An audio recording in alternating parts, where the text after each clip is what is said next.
All right, I quickly want to address something that Mr. Wood said to Paul. You said we can't afford to hire everyone that everybody wants, an expert to weigh in. I say, in some respects, we can't afford not to. This is one of probably the biggest project this town has ever seen. And I'm not saying that everyone here has an opinion on who you should hire, but some of the more well-respected or known organizations like the Barel Land Trust, people like them, you need to weigh in on them. I understand you've hired some experts. If we need to hire another one, we need to seriously consider doing that.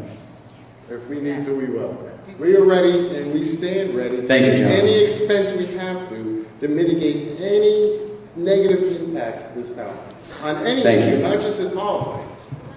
All right, and Oleg, can you clarify something for me? I was under the impression that there was very little we can do from a permitting and zoning ordinance and variance standpoint. But in the letter that you wrote and released to Mr. Wood, it says the zoning board will need an application from Invenergy for variances that it feels it needs, and it goes on to list potentially noise, height of smokestacks, things like that. If we have no say on that, why do they need to submit an application for a variance? I'll agree with the law because that's what the law says.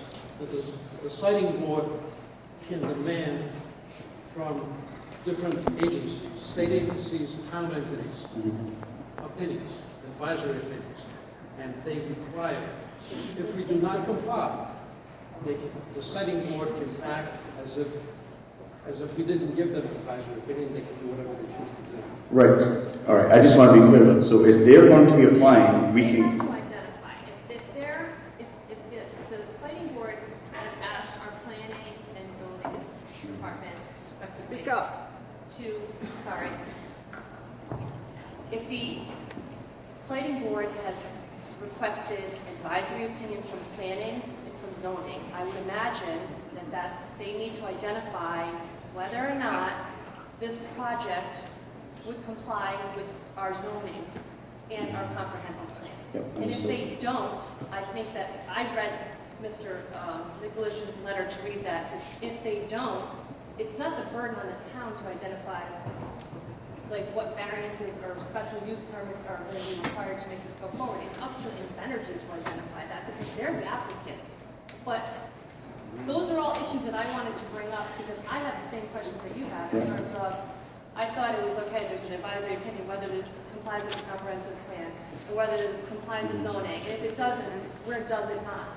Right. But, you know, those are all issues that I think are evolving in terms of like understanding that.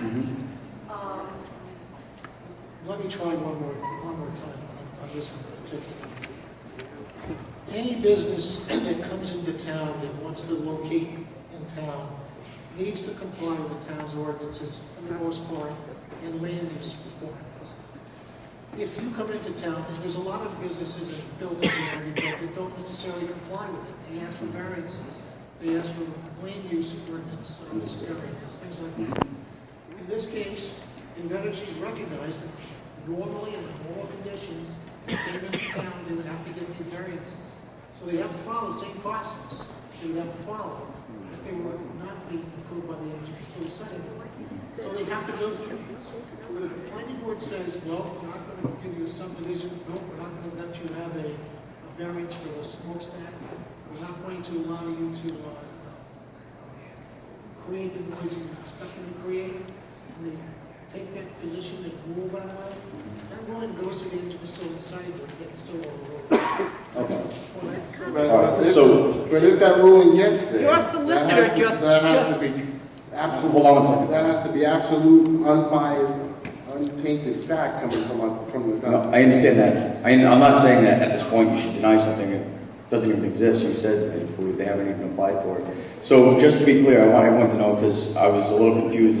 This seemed to conflict with what I thought I read in the law. They're going to apply for these.